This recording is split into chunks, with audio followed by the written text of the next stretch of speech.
Captain Jake Morrison stood on the bridge of the U.S. horizon, watching the blue-green planet Xerion 7 slowly turn below them. The exploration vessel had been orbiting the planet for 3 days now, and his crew was making excellent progress studying the rare crystal formations that covered most of the planet's surface. "Captain, we're getting some beautiful readings from the southern continent," Dr. Lisa Park called out from her science station. The xenobiologist had been working non-stop since they arrived, clearly excited about the discoveries they were making. "These crystals seem to store energy in ways we've never seen before. This could change everything we know about power storage." Morrison smiled as he watched his crew work. After 50 years of being part of the Galactic Council, humanity was finally starting to make real contributions to galactic science. Earth might be one of the newer members, but they were proving their worth through hard work and dedication. "Excellent work, Dr. Park," Morrison replied. "Commander Bell, how are our mining samples coming along?" Commander Ryan Bell looked up from his tactical station. "The automated collectors have gathered about 2 tons of crystal samples so far, sir. All completely legal under our council exploration permits. We should have enough material for years of study back on Earth." Morrison nodded with satisfaction. This mission was going perfectly. The Kepler sector had been assigned to Earth for scientific exploration just 6 months ago, and already they were making discoveries that would benefit the entire galactic community. The other species on the council might still look down on humans as newcomers, but missions like this proved they belonged among the stars. The peaceful mood on the bridge was suddenly broken by an urgent beeping from the communication station. Lieutenant Carlos Martinez, their communications officer, quickly began working his controls. "Captain, we're receiving a transmission. It's coming from multiple ships approaching our position," Martinez reported, his voice showing concern. "Put it on screen," Morrison ordered. The main viewer flickered and showed the interior of what was clearly an alien warship. A tall reptilian creature with dark scales and burning red eyes stared out at them. Morrison recognized the species immediately. This was a Zephyrian, one of the oldest warrior races in the galaxy. "Human vessel." The alien spoke in heavily, accented English, his voice filled with contempt. "I am Admiral Corvex of the Zephyrian Imperial Fleet. You are trespassing in sacred Zephyrian space. You will withdraw immediately or face the consequences." Morrison stepped forward, keeping his voice calm and professional. "Admiral Corvex, I am Captain Jake Morrison of the United Earthship Horizon. We are conducting authorized scientific research under Galactic Council permits. This sector was assigned to Earth for exploration 6 months ago. We have all the proper documentation." Corvex's eyes blazed with anger. "Your council permits mean nothing here, human. This space has belonged to the Zephyrian Empire for over 3,000 years. We do not recognize your authority or your right to be here." "Admiral, surely we can discuss this reasonably," Morrison replied. "The Council has procedures for territorial disputes. We can contact them and resolve this peacefully." "There will be no discussion with thieves and trespassers," Corvex snarled. "You come to our space, steal our resources, and then claim legal authority. The Zephyrian Empire deals with such insults in only one way." Commander Bell stepped closer to Morrison. "Sir, our sensors are detecting 15 Zephyrian warships surrounding us. They're powering up weapons." Morrison felt his stomach drop, but he tried to maintain diplomatic relations. "Admiral Corvex, we are a peaceful scientific vessel. We have no weapons and pose no threat to anyone. Please reconsider your actions." "Peaceful?" Corvex laughed, a harsh sound that made the bridge crew uncomfortable. "You humans always claim to be peaceful while you invade and steal. Your ship is equipped with mining equipment, taking our precious crystals. This is theft. Pure and simple. We're taking samples for scientific research, not commercial mining," Morrison explained desperately. "Everything we're doing is completely legal under galactic law." "Galactic law does not apply to sacred Zephyrian space," Corvex declared. "You have 60 seconds to begin withdrawing from this system. If you do not comply, we will consider your vessel hostile and respond accordingly." Morrison looked around, his bridge at his crew. Dr. Park was staring at the screen in shock. Commander Bell was checking their defensive systems, though they both knew the Horizon had only basic shields designed for asteroid impacts, not military combat. The rest of the crew waited tensely for orders. Admiral Korvax, please listen to reason. Morrison tried one more time. We can resolve this peacefully. There's no need for violence. 60 seconds have passed. Korvax announced coldly. You have made your choice, human. The transmission cut off, leaving the bridge in tense silence. Morrison immediately turned to Martinez. Send a priority distress signal to Earth Defense Command. Include all our mission data and these communication records. Make sure they know what happened here. Yes, sir, Martinez replied, his fingers flying over his controls. Commander Bell was monitoring their tactical systems. Sir, the Zephyrian ships are targeting us. Recommend we try to run. Do it, Morrison ordered. All power to engines, get us out of here. The horizon began to turn away from the planet, but the Zephyrian ships were much faster. The first energy blast struck their rear shields, sending violent shudders through the ship. Lights flickered and sparks flew from damaged systems. Shields, down to 60%, Bell reported. They're using military-grade plasma cannons. Our shields won't last long. More blasts hammered the ship. The horizon was never designed for combat, and the Zephyrian weapons were tearing through their defenses easily. On the science deck, Dr. Park was thrown from her chair as another explosion rocked the ship. Direct hit to the engine section. Someone called out. We're losing power. Morrison gripped his command chair as the ship shook violently around them. Through the chaos, he could hear Martinez still trying to send their distress signal. Message sent, sir, Martinez reported just before another blast knocked out the communications array. The final attack was devastating. Multiple plasma blasts struck the horizon simultaneously, completely destroying their shields and causing massive hull breaches. Emergency alarms blared throughout the ship as atmosphere began venting into space. Morrison was thrown to the deck as the bridge plunged into darkness. Emergency lighting cast everything in an eerie red glow. He could hear people calling out in pain and fear, but his own vision was fading as he lost consciousness. When he woke up, he was in a Zephyrian detention cell. Of his crew of 93 people, only 55 had survived the attack. Dr. Park was not among them. Neither were 37 other good people who had only wanted to advance human knowledge and contribute to the galactic community. Morrison learned later that Admiral Korvax had reported to the Galactic Council that the Horizon had been conducting illegal mining operations and had refused lawful orders to leave Zephyrian space. The Council accepted this version of events without question, just as they always seemed to accept whatever the older species told them about conflicts with humans. As he sat in his cell, Morrison realized that humanity's 50 years of trying to earn respect through peaceful cooperation had been meaningless. In the eyes of the galaxy, human lives simply did not matter. President Kate Sullivan sat in the Oval Office, staring at the emergency report on her desk. The words seemed to blur together as she read them for the third time. The UES Horizon destroyed.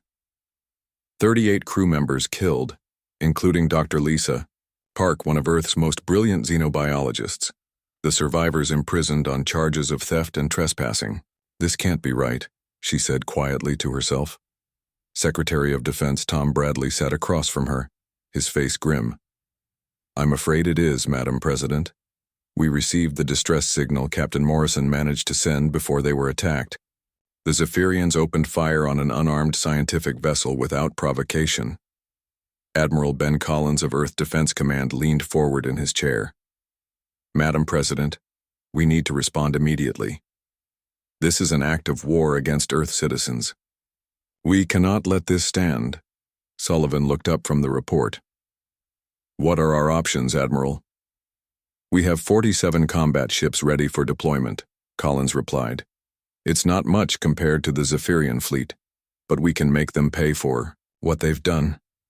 No, Sullivan said firmly. We've spent 50 years building our reputation in the galactic community. We will not throw that away by starting a war. We'll handle this through proper diplomatic channels. Bradley shook his head. Kate, with all due respect, diplomatic channels haven't gotten us much respect so far. Maybe it's time the galaxy learned that there are consequences for attacking humans. Tom, I understand your frustration, but we have to try diplomacy first, Sullivan insisted. Contact Ambassador Turner at the Galactic Council. Tell him to file a formal protest and demand the return of our people." 3 days later, Ambassador Greg Turner stood in the vast council chambers orbiting Nexus Prime. The crystalline structure was beautiful, but Turner felt no appreciation for its architecture today. He was here to seek justice for his people, and he already suspected he would leave disappointed. The council chambers could hold representatives from over 200 different species, though only about 60 were present for today's emergency session. Turner looked around at the various alien faces, searching for any sign of sympathy or support. He found very little. At the center of the chamber sat the Council of Elders, 5 ancient beings from the oldest civilizations in the galaxy. Elder Vorth of the Cosmic Tribunal would be presiding over today's hearing. The pale ethereal being had lived for over 800 years and had presided over countless disputes between younger species. "The Council recognizes Ambassador Turner of Earth," Elder Vorth announced in his whisper-thin voice. Turner stepped forward to the speaker's platform. "Honored elders, esteemed representatives, I come before you today seeking justice. 3 days ago, an unarmed Earth vessel conducting legal scientific research was attacked without provocation by Zephyrian forces. 38 innocent people were murdered, and 55 survivors are being held prisoner on false charges." Murmurs arose from the assembled representatives, but Turner could not tell if they were sympathetic or dismissive. The UES Horizon was operating under valid Council exploration permits in the Kepler sector, which was officially assigned to Earth 6 months ago, Turner continued. The attack was unprovoked and completely unjustified under galactic law. From across the chamber, Envoy Thexus of the Zephyrian Empire rose to speak. The tall scaled being moved with predatory grace as he approached his own speaking platform. "Honored elders," Thexus said in his deep, gravelly voice. "The human ambassador speaks of justice, but he ignores the truth of what happened. The vessel in question was not conducting peaceful research. It was engaged in illegal resource extraction from sacred Zephyrian space." "That's a lie," Turner interrupted, causing several representatives to hiss in disapproval at the breach of protocol. Elder Vorth raised one pale hand. "Ambassador Turner, you will have your opportunity to present evidence. Envoy Thexus, please."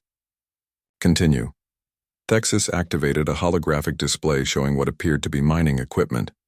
As you can see, the human vessel was equipped with industrial-grade extraction devices. They removed over 2 tons of rare crystals from Zerion 7, crystals that are sacred to the Zephyrian people. "Those were scientific samples," Turner protested. "The extraction equipment was for research purposes only. The humans claim their theft was for science," Thexus replied smoothly. "But 2 tons of material is far beyond what any legitimate research would require. This was commercial theft, pure and simple." Representative Klex of the Hive Collective clicked his mandibles in agreement. "The collective supports our Zephyrian allies. Newer species must learn to respect established territorial claims." Turner felt his frustration growing. The Kepler sector was officially assigned to Earth by this very council. "We have the documentation." "Administrative assignments do not override ancient territorial rights," declared Representative Morin of the Ethereal Consortium. "The Zephyrians have held claim to that region for millennia." "Then why did the Council assign it to us in the first place?" Turner demanded. Elder Vorth's expression showed mild annoyance. "Ambassador Turner, the Council makes administrative assignments for bureaucratic efficiency. This does not necessarily supersede historical claims or cultural significance." Turner realized with growing horror that the fix was already in. The Council had no intention of supporting Earth's position or seeking justice for the murdered crew members. "What about the survivors?" Turner asked desperately. "They are being held on false charges. At minimum, they should be returned to Earth." Envoy Thexus activated another display, showing what appeared to be confessions from the captured crew members. "The survivors have admitted their guilt in illegal resource extraction. Under Zephyrian law, they must serve 20 years of corrective labor." Turner knew those confessions had been forced, probably through torture or coercion, but he also knew the Council would accept them as valid evidence. Elder Vorth consulted with the other council members for several minutes before rendering his decision. The Cosmic Tribunal finds insufficient evidence to support Earth's claims of unprovoked attack. The Zephyrian response appears proportional to the violation of their territorial sovereignty. This is outrageous, Turner said, no longer caring about diplomatic protocol. You're condemning innocent people to 20 years of slavery based on lies and fabricated evidence. Ambassador Turner, Elder Vorth said coldly, you will moderate your tone or be removed from these chambers. The decision of the tribunal is final. Turner looked around the chamber one more time, seeing the indifferent faces of species that had already dismissed human concerns as unworthy of serious consideration. Some representatives were already getting up to leave, clearly bored by what they considered a minor territorial dispute. I will report this decision to my government, Turner said quietly. They will not be pleased. Representative Xeris of the Mercantile Union laughed, a sound like grinding metal. What will the humans do? File another protest? Send another strongly worded diplomatic note? Other representatives joined in the laughter, treating Earth's pain as a source of amusement. Turner felt something cold settle in his chest as he realized that humanity's decades of peaceful cooperation had earned them nothing but contempt. He left the council chambers in silence, knowing that he would have to deliver devastating news to President Sullivan. The galaxy's message was clear.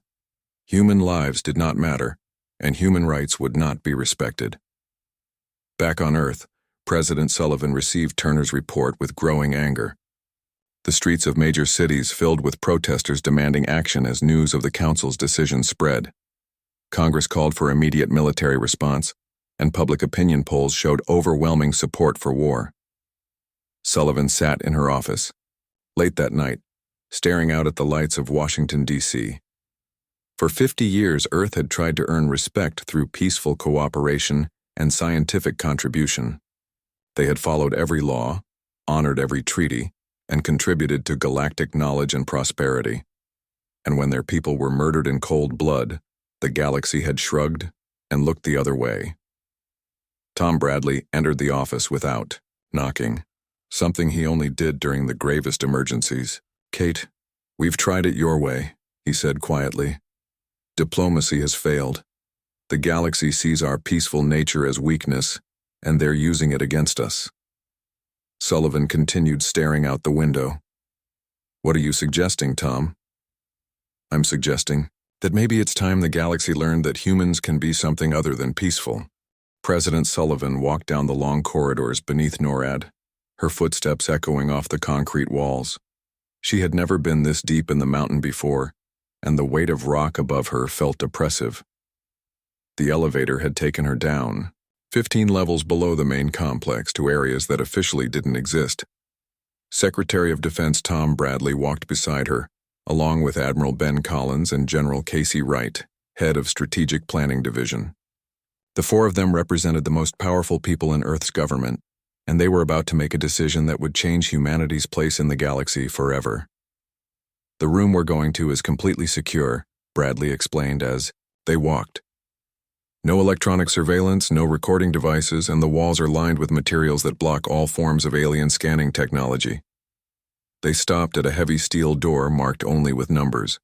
General Wright placed her hand on a biometric scanner and the door slid open to reveal a conference room that looked like something from a spy movie. The walls were covered in screens showing star charts, ship diagrams, and intelligence reports. Welcome to Project Lazarus, Wright said as they entered the room. Sullivan looked around the room with surprise. I've never heard of Project Lazarus. That was the point, Wright replied. This project has been running for 25 years, completely black budget. Only a handful of people knew it existed. Colonel Matt Kane stood up from a desk covered in tactical displays.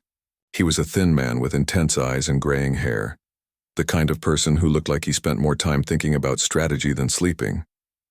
Madam President, Kane said with a respectful nod. I've been waiting 25 years to brief someone with your authority level on what we've been working on. And what exactly have you been working on? Sullivan asked. Kane activated a holographic display showing Earth's military forces compared to various alien civilizations. The comparison was depressing, Earth's 47 combat ships looked pathetic next to the thousands of vessels commanded by species like the Zephyrians. The problem we identified 25 years ago was simple, Kane explained. If humanity ever faced a military conflict with an established galactic power, we would lose badly using conventional tactics. Our technology is newer, but not significantly better, and our numbers are vastly inferior. Admiral Collins nodded grimly. We've known this for years. It's why we focus so heavily on diplomatic solutions. But what if diplomatic solutions fail? Kane asked. What if we face an enemy that views our peaceful nature as weakness? That's what Project Lazarus was created to address. Kane changed the display to show historical analysis of human warfare compared to typical galactic conflicts.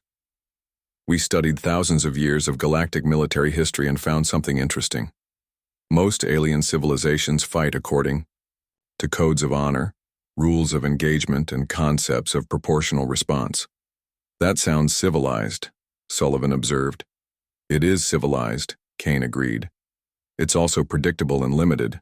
Galactic wars tend to be fought between military forces, with minimal civilian casualties and clear objectives. Battles are won and lost based on technological superiority and tactical skill. Wright stepped forward. But humans have a different approach to warfare. When our survival is threatened, we don't limit ourselves to honorable combat between military forces.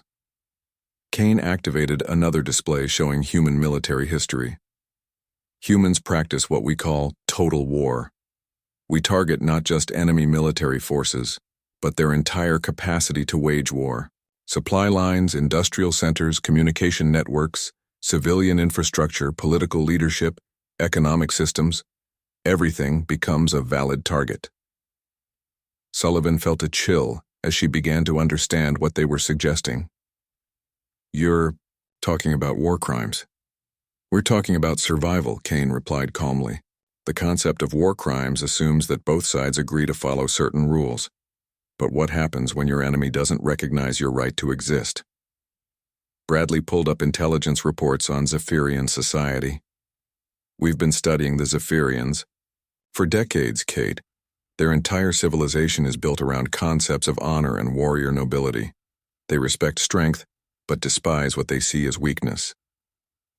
Dr. Amy Foster, the chief of Xenobiology Research Division, stood up from her workstation. She was a small woman with sharp features and intense eyes. I've been analyzing Zephyrian psychology for 15 years, Foster said. Their culture values personal honor above everything else, including survival. They would rather die honorably than live with shame. This makes them incredibly brave in direct combat, but also predictable. How so? Sullivan asked. They think in terms of individual glory and honorable victory, Foster explained. The idea of systematic destruction of civilian infrastructure is literally incomprehensible to them. They can't conceive of an enemy that would target non-military assets. Kane brought up detailed plans showing Zephyrian territory. Their empire controls 47 star systems, but it's held together by a complex network of trade relationships, communication systems, and transportation links. Their military might depend on this infrastructure functioning perfectly. And if that infrastructure were to suddenly stop functioning, Sullivan asked, though she already suspected the answer. Their civilization would collapse within weeks, Wright replied. Without supplies, communication, and transportation, their scattered military forces would become isolated and ineffective. Collins studied the tactical displays with professional interest. This is brilliant, but it's also incredibly dangerous. If we do this, there's no going back. The entire galaxy will see us as monsters. The entire galaxy already sees us as irrelevant, Kane pointed out. They just murdered 38 of our people and sentenced 55 more to 20 years of slavery. The Galactic Council laughed at our diplomatic protests. Sullivan walked to the center of the room, looking at all the screens and displays surrounding her. Everything she had worked for as president, everything humanity had tried to achieve, through peaceful cooperation, had been destroyed by the Zephyrian attack and the Council's indifferent response. What exactly are you proposing? She asked quietly. Kane activated a comprehensive tactical overview. Operation Retribution. a coordinated assault on Zephyrian infrastructure across their entire empire. We bypass their military forces and destroy their capacity to function as a civilization. The beauty of it is that they won't see it coming, Wright added. Their military doctrine focuses on fleet-to-fleet combat and planetary defense. They have no concept of the kind of asymmetric warfare we're proposing. Foster brought up psychological profiles of Zephyrian leadership. Admiral Korvax, the one who ordered the attack on the horizon, is a perfect example of their mindset. He thinks in terms of honorable combat between warriors. The idea of attacking civilian targets would never occur to him. Which means he won't defend against it, Kane concluded. By the time they realize what we're doing, it will be too late. Sullivan looked at each person in the room. What about casualties? How many Zephyrian civilians would die in this operation? Fewer than you might think, Foster replied. We're not targeting population centers directly. We're targeting infrastructure, power plants, communication centers, transportation hubs, supply depots. The goal is to create chaos and system failure. Not mass casualties, but people will die, Sullivan stated. Yes, Kane admitted. War always involves casualties. The question is whether we accept the death of our own people without response or whether we make the enemy pay a price that ensures they never attack us again. Admiral Collins reviewed the operational details. How long would this take to implement? The assets are already in position, Wright replied. We've been building specialized stealth ships and training personnel for this exact scenario for decades. We can begin operations within 72 hours of your authorization. Sullivan sat down heavily in one of the chairs. The weight of the decision pressed down on her like the mountain of rock above their heads. She had entered politics to build bridges between nations and species. Now she was being asked to authorize what amounted to the destruction of an entire civilization. There has to be another way, she said quietly. There was another way, Bradley replied. It was called diplomacy and it failed. The galaxy has made it clear that human lives don't matter to them. Now we have to decide whether human lives matter to us. Sullivan closed her eyes, thinking about Dr. Lisa Park and the 37 other crew members who had died for the crime of conducting scientific research.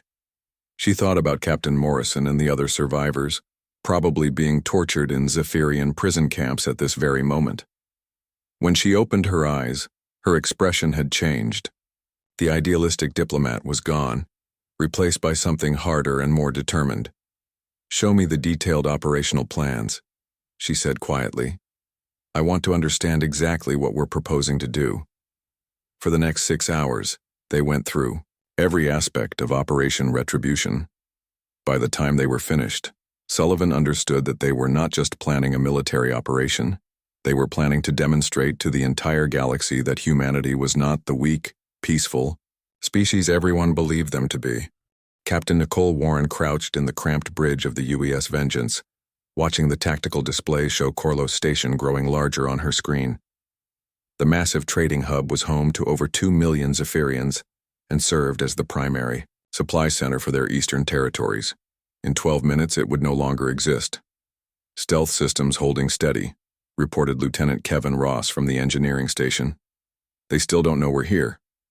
Warren nodded, checking the chronometer on her display. Across 17 star systems, 43 other human ships were moving into position for coordinated strikes that would begin in exactly 11 minutes and 30 seconds. Operation Retribution was about to change the balance of power in the galaxy forever. Weapon status? Warren asked. All torpedo tubes loaded with fusion charges, replied Commander Lisa Chang from the weapons station. Targeting computers have locked onto the station's primary power core, life support systems, and docking facilities. Warren had been commanding stealth operations for 8 years, but nothing had prepared her for this moment. The Vengeance was one of Project Lazarus's most advanced ships, equipped with cloaking technology that made it invisible to all known alien detection systems. The Zephyrians had no idea that death was approaching their most important commercial center. Captain, incoming transmission from Earth Command, Ross announced.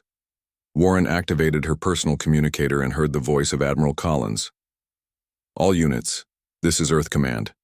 Operation Retribution is authorized to proceed. Remember, we are not conquering territory or seeking surrender. We are demonstrating that attacks on human citizens carry an unacceptable price. Execute Operation Retribution. Warren closed the channel and looked at her crew. Each person on the bridge knew they were about to cross a line that humanity had never crossed before. For 50 years, Earth had tried to earn respect through peaceful cooperation. Today, they would earn respect through fear. All stations, report. Ready status, Warren ordered. Engineering ready. Weapons ready. Navigation ready. Warren took a deep breath. Begin the attack. The Vengeance dropped its stealth field and unleashed a barrage of fusion torpedoes at Corlo Station. The massive structure, built over centuries of Zephyrian expansion, began to break apart as explosions ripped through its core systems.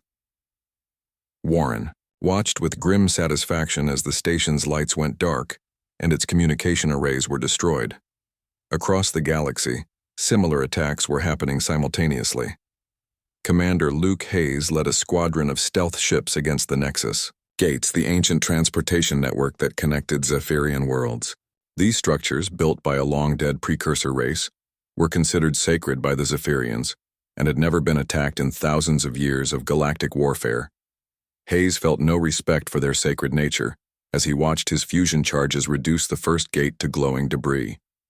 Target destroyed, he reported to his fleet. Move to the next gate. Within 2 hours, 12 of the 14 major Nexus gates in Zephyrian space had been destroyed. Entire worlds that had depended on instant travel to other systems found themselves cut off from the rest of their empire. On Zephyr Prime, the Zephyrian homeworld, Admiral Korvac stood in his command center watching reports of destruction pour in from across his empire. His scaled face showed confusion and rage as he tried to understand what was happening. "Sir, we're receiving distress calls from 47 different locations," reported his communications officer. "Corlo Station is destroyed. The Nexus gates are being systematically eliminated, and our outer colonies are reporting attacks on their infrastructure." Korvac slammed his fist on the command table. "What enemy dares to attack the Zephyrian Empire? Show me their fleets." "That's the problem, sir," his tactical officer replied nervously. "We can't find any enemy fleets. The attacks are coming from small, fast ships that appear and disappear before our forces can respond." "Impossible," Korvac snarled. "No one has stealth technology advanced enough to evade our sensors." But even as he spoke, new reports arrived of attacks on communication centers, supply depots, and transportation hubs throughout Zephyrian space. The enemy was not engaging in honorable fleet combat. They were systematically destroying everything that allowed Zephyrian civilization to function. In orbit around the Zephyrian industrial world of Thexar, Commander Paul Stevens prepared for the most controversial target of the entire operation.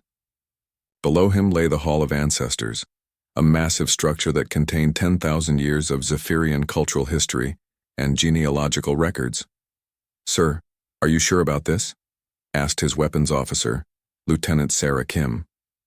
"This is a cultural site, not a military target." Stevens understood her hesitation, but his orders had been clear. "The psychological impact is what matters, Lieutenant. The Zephyrians need to understand that their attacks on human civilians will result in the destruction of everything they value." The fusion charge struck the Hall of Ancestors with pinpoint accuracy, reducing millennia of cultural heritage to radioactive ash in seconds. Across Zephyrian space, the destruction of their most sacred site sent shockwaves through the population that no military defeat could have achieved. Back on Earth, the Cyber Warfare Division was conducting its own part of the operation. Rachel Morgan, a computer specialist who looked more like a college student than a military officer, sat in front of multiple screens showing Zephyrian communication networks. "Their security systems are incredibly advanced," she explained to her team, "but they're designed to stop direct attacks, not the kind of infiltration we're using." Morgan had spent years studying alien computer systems, learning how to exploit weaknesses that their creators never imagined. Zephyrian networks were protected against brute force attacks and virus infiltration, but they had no defense against the psychological warfare techniques humans had developed. Inject the false orders into their military command network, Morgan ordered. I want half their fleet chasing ghosts while the other half receives contradictory instructions. Within hours, Zephyrian military coordination collapsed as officers received orders that contradicted each other or made no tactical sense. Ships were sent to defend locations that weren't under attack, while real targets were left undefended because their garrison commanders never received warnings. The most devastating psychological attack came from fake news broadcasts that Morgan's team inserted into civilian communication networks. The broadcasts, which appeared to come from legitimate Zephyrian news sources, reported massive casualties and military defeats that hadn't actually occurred. The beauty of it is that they can't tell what's real and what isn't, Morgan explained to her supervisor. Their entire command structure is paralyzed because they don't know which information to trust. Admiral Corvex found himself facing exactly this problem as contradictory reports flooded his command center.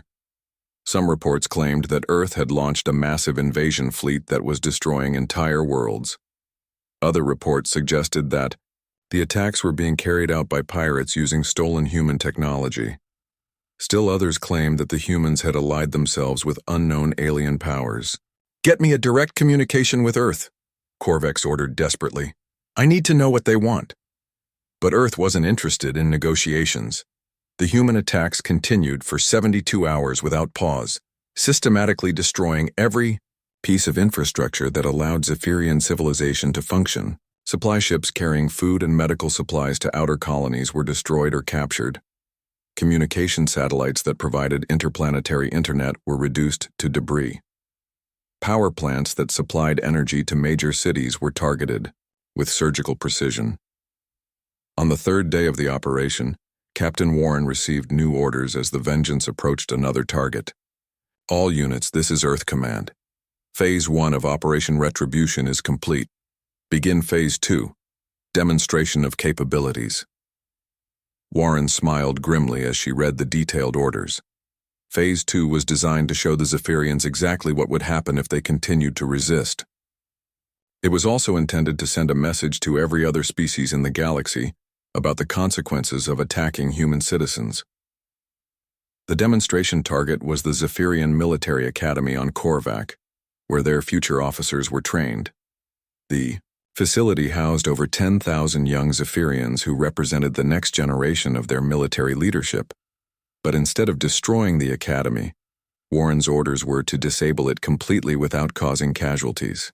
The fusion charges were precisely calibrated to destroy every piece of military equipment, every training facility, and every piece of infrastructure, while leaving the dormitories and medical facilities intact. The message was clear. Humans could kill everyone in the facility if they chose to, but they were showing restraint. The next target might not be so fortunate. As reports of the Academy's precise destruction reached Zephyr Prime, Admiral Corvex finally understood what he was facing. This wasn't random terrorism or piracy. This was a carefully planned military operation designed to demonstrate human capabilities while destroying Zephyrian civilization. For the first time in his long military career, Corvex felt something he had. The emergency session of the Galactic Council convened in chaos. Representatives from dozens of species rushed through the crystalline corridors of the station, their voices creating a cacophony of different languages and communication methods. For the first time in over 2 centuries, the Council had been called into emergency session not to prevent a war, but to respond to one that had already been fought and won in just 72 hours. Ambassador Greg Turner walked calmly through the chaos, his expression peaceful and confident. The same representatives who had laughed at his diplomatic protest just days earlier now watched him with something approaching fear. Word of what humanity had done to the Zephyrian Empire had spread throughout the galaxy with shocking speed. Elder Vorth took his position at the center of the council chambers, his pale, ethereal form seeming to flicker with agitation. The ancient being had presided over thousands of disputes during his 800 years of life, but nothing had prepared him for this situation. The council will come to order, Vorth announced, his whisper-thin voice carrying clearly through the chamber despite the ongoing conversations among representatives. The chamber fell silent as hundreds of alien beings turned their attention to the proceedings. Many of them were species that had never shown interest in human affairs before, but the destruction of a major galactic power in 3 days had captured everyone's attention. We are here to address the recent military actions taken by the human government against the Zephyrian Empire, Zorth continued. The scale and methods of these attacks have raised serious concerns throughout the galactic community. From the Zephyrian delegation, Admiral Corvex rose unsteadily to his feet. The proud warrior who had ordered the attack on the horizon looked like he had aged decades in the past 3 days. His scaled skin had lost its luster, and his once burning red eyes now showed something that no one had ever seen in a Zephyrian leader before: desperation. "Honored elders," Corvex said, his voice cracking with emotion, "I come before this council to beg for intervention. The human military has systematically destroyed our civilization. Our infrastructure is in ruins, our colonies are cut off from supply lines, and our people are suffering." Murmurs rose from the assembled representatives. Many had received reports of the human attacks, but hearing the devastation described by a Zephyrian military leader made the reality more shocking. "Our sacred sites have been destroyed," Corvex continued, his voice rising. "The Hall of Ancestors, which contained 10,000 years of our cultural history, has been reduced to radioactive ash. The Nexus Gates, built by the ancient precursors, have been blown apart like common asteroids." Representative Klex of the Hive Collective clicked his mandibles nervously. The insectoid being had supported the Zephyrians during the previous hearing, but now his compound eyes showed uncertainty. "We demand that the council intervene immediately," Corvex pleaded. "The humans must be stopped before they destroy what remains of our empire." Elder Vorth turned his attention to Ambassador Turner. "Ambassador Turner, the council requires an explanation for these unprecedented actions." Turner stood and walked calmly to the speaker's platform. His demeanor was completely different from his previous appearance before the council. Where he had once been desperate and pleading, he now spoke with quiet confidence. "Honored elders," Turner began, "3 days ago I stood before this council seeking justice for the unprovoked murder of 38 Earth citizens and the imprisonment of 55 survivors. The council chose to dismiss our concerns and accept fabricated evidence from the Zephyrian Empire." Turner activated a holographic display showing the communication records from the UES horizon. "Here is the actual record of what happened during the attack. Captain Morrison attempted peaceful negotiation right up until the moment Admiral Corvex ordered his ships to fire on an unarmed scientific vessel." The chamber watched in silence as the recordings played, showing the professional conduct of the human crew contrasted with the aggressive threats from Admiral Corvex. Several representatives shifted uncomfortably as they realized how completely they had been misled during the previous hearing. "The council chose to ignore this evidence," Turner continued. "You accepted the word of a military leader who had just committed an act of war against peaceful researchers. You condemned innocent people to 20 years of slavery based on forced confessions and fabricated charges." Representative Morin of the Ethereal Consortium attempted to interrupt. "Ambassador Turner, while the previous incident was regrettable, it does not justify the massive military response your species has undertaken." Turner turned to face Morin directly. "Doesn't it? When diplomacy fails, when justice is denied, when the galactic community makes it clear that human lives have no value, what options remain?"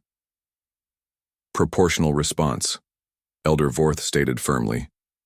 "Galactic law has always recognized the concept of proportional retaliation. Your response was vastly excessive compared to the initial incident." Turner smiled, and several representatives found that expression more unsettling than any threat would have been. "Proportional to what, Elder Vorth? Proportional to the murder of our people? Proportional to the imprisonment of our survivors? Or proportional to the message this council sent when it chose to ignore our legitimate grievances?" Turner activated another display, showing the current state of Zephyrian space. "The human government wants to make our position clear to the entire galactic community. We took no pleasure in these actions, but we will not tolerate attacks on our citizens." "The Zephyrian military attacked 38 unarmed researchers," Turner continued. In response, we dismantled their empire's capacity to function as a threat to anyone. We could have targeted population centers and killed millions of civilians. Instead, we focused on infrastructure and military assets. Admiral Korvac stood up again, his voice filled with rage despite his desperate situation. You destroyed our entire civilization. Entire worlds are now cut off from food supplies. Our people will starve. Then perhaps you should have considered those consequences before murdering our people, Turner replied coldly.